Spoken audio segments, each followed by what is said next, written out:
નમસ્કાર, આપ જોઈ રહ્યા છો ન્યૂઝ 18 ગુજરાતી। હું છું સિદ્ધાર્થ દોકિયા। મહત્વના સમાચાર કિરીટ પટેલ તરફથી માંગ કરવામાં આવી છે કે જે બાકી રહેલી ગ્રામ પંચાયતોની ચૂંટણી છે તે યોજવામાં આવે। પાટણના ધારાસભ્ય છે કિરીટભાઈ પટેલ કે જેઓએ સીએમને પત્ર લખીને ચૂંટણી યોજવા માંગ કરી છે।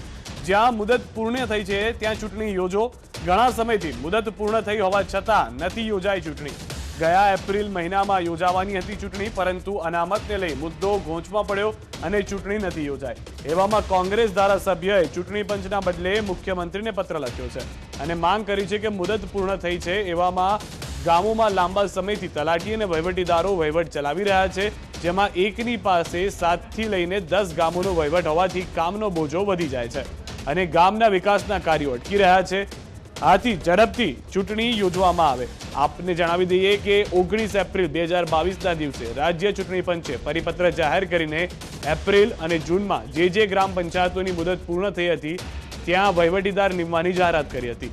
સુપ્રીમ કોર્ટ દ્વારા ગ્રામ પંચાયતોમાં 10% ઓબીસી અનામત રદ કરવાનો આદેશ કરાયો હતો, જેને ટાંકીને જુલાઈ 2022માં ચૂંટણી પંચે તમામ કલેક્ટરને પણ પત્ર લખી 10 ઓબીસી બેઠકોને સામાન્યમાં પરિવર્તિત કરવાનું જણાવ્યું હતું।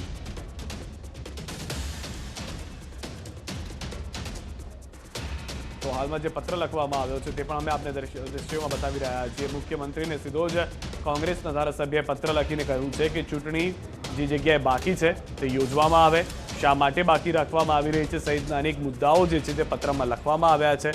પ્રયાસ એ પણ કરવામાં આવી રહ્યો છે કે ચૂંટણી જલ્દીમાં જલ્દી યોજાય તેનો ઉલ્લેખ પત્રમાં કરવામાં આવ્યો છે। તો ગયા એપ્રિલ મહિનામાં યોજાવાની હતી આ ચૂંટણી, પરંતુ અનામતને લઈને મુદ્દો ગોંચમાં પડ્યો અને ચૂંટણી નથી યોજાઈ। તેવામાં આ પત્ર લખવામાં આવ્યો છે। સીધો જ મુખ્યમંત્રીને ભૂપેન્દ્રભાઈ પટેલને પત્ર લખી અને આ તમામ મુદ્દા પર રજૂઆત કરવામાં આવી હોવાની હાલમાં જાણકારી છે। તો ગ્રામ પંચાયતોની ચૂંટણી યોજવા અંગે વાત કરવા માટે ખુદ ધારાસભ્ય અમારી સાથે જોડાયા છે। કિરીટભાઈ, સૌથી પહેલા આપની પાસેથી જાણવા માંગીશું, પત્ર મુખ્યમંત્રીને લખ્યો છે, શું લખવામાં આવ્યું છે આ પત્રમાં?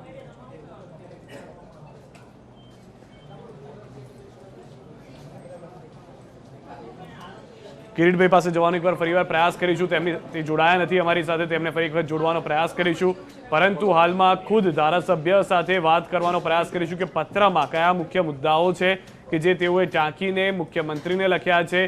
સૌથી મહત્વની વાત જે છે એ હાલમાં જાણવા મળી રહી છે તે પ્રમાણે કિરીટભાઈ જોડાયા છે। કિરીટભાઈ, કયા મુખ્ય મુદ્દાઓ આ પત્રમાં ટાંકવામાં આવ્યા છે? શું માંગ છે પત્રમાં મુખ્યમંત્રી માટે?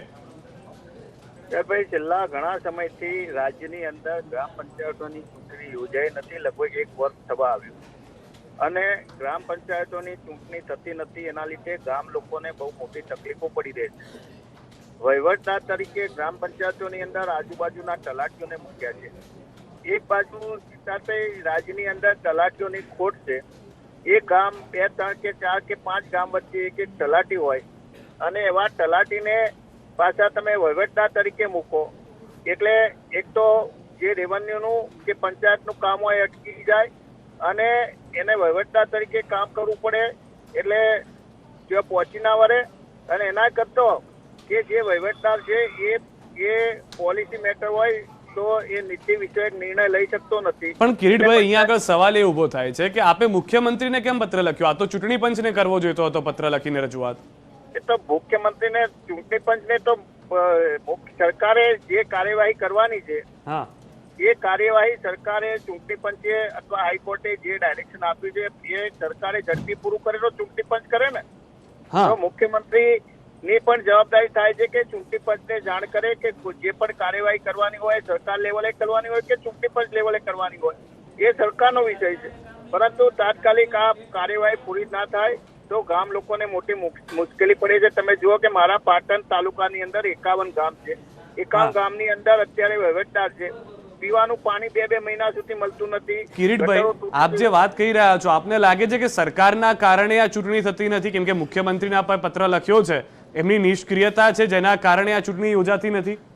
કોઈ નિષ્ક્રિયતા નહીં, જેની પણ સરકારે જે વહીવટદાર મૂક્યા એની સમય મર્યાદા 6 મહિનાની હતી અને કાયદાની અંદર પણ એવી જોગવાઈ છે કે તમે 6 મહિના માટે વહીવટદાર મૂકી શકો। આ તો એમની સમય મર્યાદા પણ પૂરી થઈ જાય. શું લાગે છે આપને કારણ કેમ આવું થાય છે? કેમ હેરાન કરવામાં આવી રહ્યા છે કિરીટભાઈ પટેલના જે ગામડાઓ છે આસપાસના વિસ્તારના ત્યાં? મારા ગામડાનો પ્રશ્ન નથી. નહીં, આ તો સામાન્ય ધારાસભ્ય તરીકે કેમ લોકોને હેરાન કરવા? એટલાનો પ્રશ્ન નથી. આ તો મારા ગામડાની પાટણ આખા રાજ્યની અંદર 3500 કે 3700 ગામ એવા છે કે પહેલા ફેઝની અંદર 3239 ગામ હતા અને બીજા ફેઝની અંદર એટલે ગુજરાતના 17,000 ગામડામાંથી લગભગ 50% ગામડાની આ પરિસ્થિતિ છે. મોડું કરવાનું કારણ શું કિરીટભાઈ? મોડું કરવાનું કારણ શું? આપને શું લાગે ધારાસભ્ય તરીકે જનતાની વચ્ચે આપ રહો છો, આપને ખ્યાલ હશે? એ તો કોઈ પણ કદાચ સરકાર ચૂંટણીમાં હતી એટલે એની બીજી કોઈ સરકારને માત્ર ને માત્ર ચૂંટણી જીતવામાં રસ હતો એટલે હવે ચૂંટણી જીતી ગયા, 1 મહિનો થઈ ગયો, તો જે પણ પ્રક્રિયા હતી સરકારે જે હાઈકોર્ટનો કે સુપ્રીમ કોર્ટના જે પણ ગાઈડલાઈન કે ચૂંટણી પંચની ગાઈડલાઈન પાલન કરવાની જવાબદારી સરકારની છે. અને આટલા 1 વર્ષ સુધી ગામની અંદર ચૂંટાયેલા પ્રતિનિધિ ના હોય, બોડી ના હોય, તો એ પરિસ્થિતિ ગામડાની શું થતી છે તમે સારી રીતે વિચારી શકો છો. એટલે મેં સરકારને વિનંતી કરી છે કે જે પણ તમારે રજૂઆત કરવી હોય ચૂંટણી પંચમાં કે કોર્ટની અંદર તો કિરીટભાઈ તમે સરકારને રજૂઆત કરી છે એનો મતલબ એમ કે સરકાર આ પ્રક્રિયા પૂર્ણ કરવા નથી દેતું?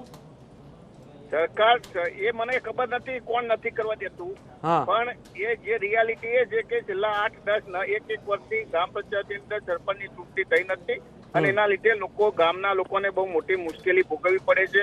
નિર્ણયો લેવાતા નથી, ગ્રાન્ટો મળતી નથી. ગ્રાન્ટ ઘણીવાર એવી ગ્રાન્ટ હોય છે, દાખલા તરીકે સફાઈ સ્વચ્છતાની ગ્રાન્ટ, તો એ ગ્રાન્ટ તમારા જે વેરા વસૂલી હોય, વેરા વસૂલાતના ટકાવારીના આધારે મળતી હોય.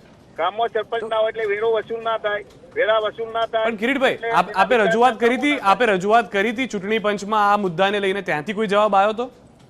ચૂંટણી પંચમાં મેં કોઈ રજૂઆત કરી નથી. આજે મેં મુખ્યમંત્રીને પત્ર લખ્યો છે. ઠીક છે, આભાર કિરીટભાઈ સમગ્ર માહિતી બદલ, વાતચીત કરવા બદલ. તો ધારાસભ્ય કિરીટભાઈ પટેલ કે જેઓનું કહેવું છે કે તેઓએ સીધો જ પત્ર મુખ્યમંત્રીને લખ્યો છે. 1 વર્ષ જેટલો સમય વીતી ગયો છે છતાં પણ જે બાકી રહેલી પંચાયતની ચૂંટણીઓ છે તે નથી થઈ રહી. 6 મહિનાનો સમય હોય છે તે પણ પૂર્ણ થઈ ગયો છે, જેના કારણે અનેક ગામડાઓની અંદર લોકોને હાલાકી ભોગવવી પડી રહી છે વિકાસના કાર્યોને લઈને.